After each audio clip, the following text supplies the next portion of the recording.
Alright, just want to do a quick video of my Mr. and Mrs. Pac-Man 30th anniversary arcade cabinet. I just finished this up.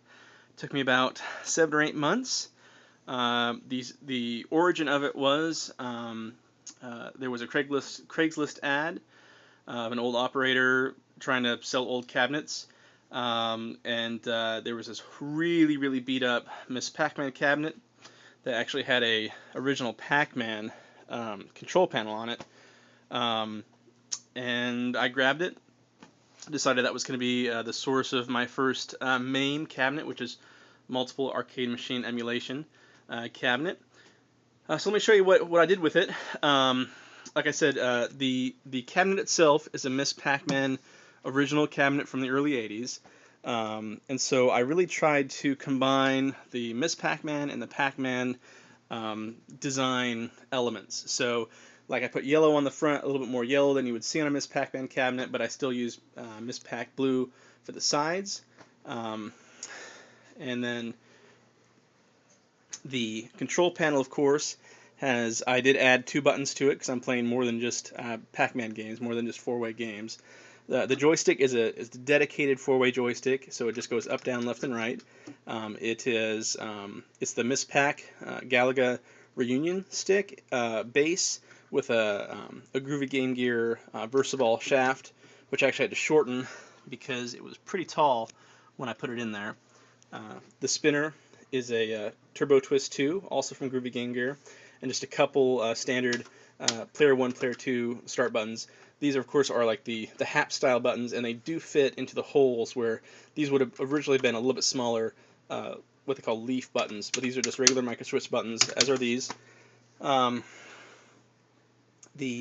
artwork, I pretty much made all of it. It's based on the kind of more modern Pac-Man, Miss Pac-Man art that was, you find it in on the Xbox 360, on the the Pac-Man and the Miss Pac-Man versions on there. The bezel artwork on the sides of the screen has this kind of artwork. So that's where the origin of it was.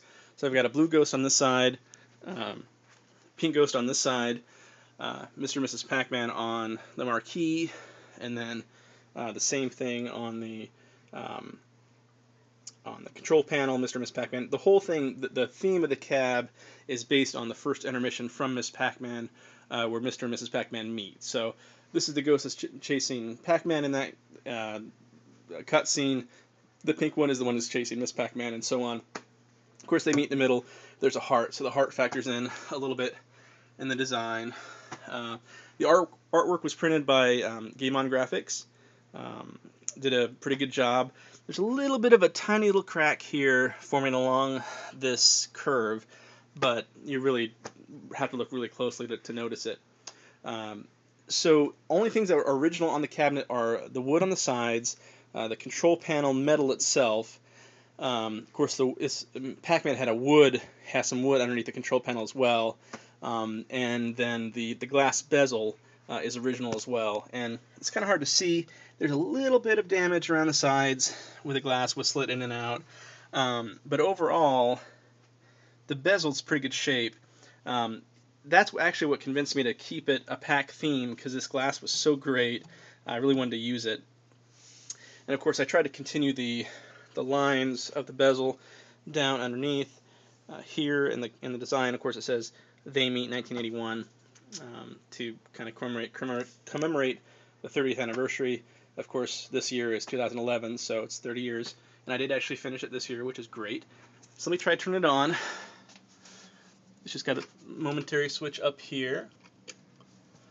I'll keep my keys up here too.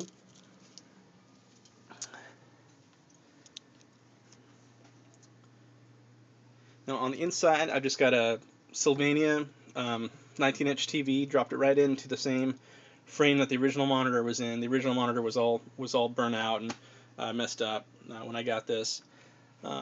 Inside, there's just a Pentium 4 old computer. Let's see if I can see a little bit in there. It's just a standard old Pentium 4 computer. We weren't using it anymore. Decided to make a good brain for this cabinet.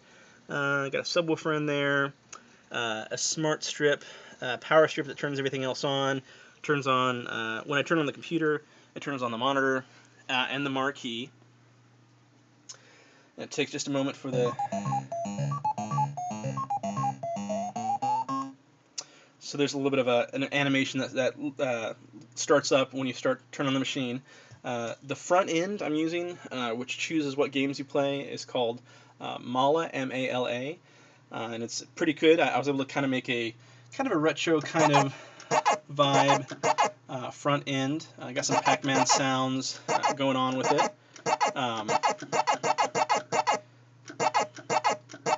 Again, all the games on this cabinet either use a 4-way joystick to control or a spinner. So I've got Arkanoid, Arkanoid 2 is some of the spinner games.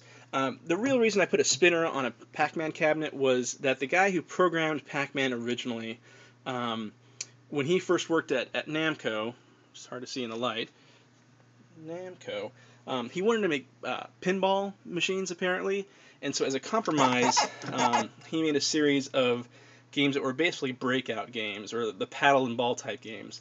And I really want to be able to play those on this cabinet to kind of keep with the Pac-Man theme. One last thing before we get to the games. The coin door, as you can see, is not a normal midway coin door. It's actually an over and under door, which actually came out of an NFL Blitz cabinet, actually. But I really like the over and under style, and the coin door that was on this cabinet originally was just complete trash. And so I extended the hole that was here down to make room for this, and then I filled in the sides. And I'm actually pretty pleased with it. You really can't tell, unless you know arcade cabinets, that it wouldn't be original. It really looks kind of good there. I didn't put any sort of artwork on the front because the coin door is such a cool thing. I just kind of thought that was enough. Didn't want to make it too busy. So again, let's get to the games. I actually ended up using 2 different versions of MAME because I had issues with video stuttering and sound stuttering, and it's kind of an older computer, so I've actually got a normal game list, and then this button down here actually changes to another version of MAME, and I've got just a handful of other games that didn't work in my main MAME build that I was using for the rest of the games. So most of these have scrolling, like Quester. The level scrolls up at the beginning of the level. Camel Tree, lots of scrolling. For some reason, the build I was using for most of the games did not like games that scrolled. So I put a few of them in a different, I consider it kind of a bonus section of games. So kind of a fun little secret.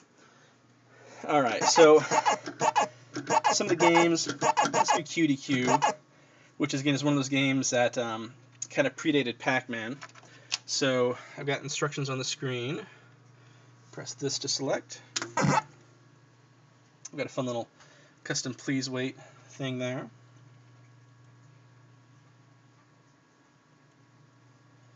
Of course the machine loads up, just like the original arcade machine did. So there's QDQ. Toss in a quarter. Alright. So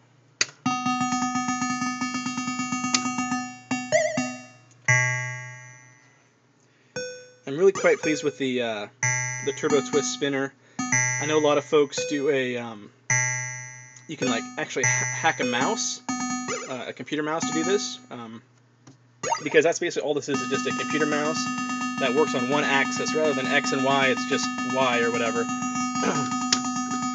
Hopefully you can hear me over the sounds of this game. But actually, it's really professional. I really like it. It was super easy to install. Obviously, a mouse hack is a lot cheaper, but I thought it was pretty fun to have a real spinner. I love spinner games. So to exit a game, just hit both start buttons at once. Let's do one more game before my time is up.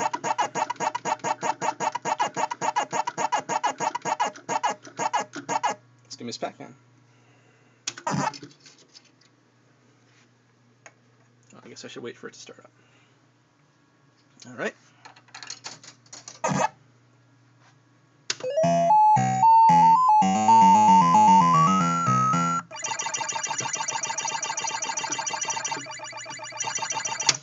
So there you go. One last thing on the back. I actually installed a fan right here on the back door, tied into the computer. I had to make a new back door because the one that was on there was pretty busted.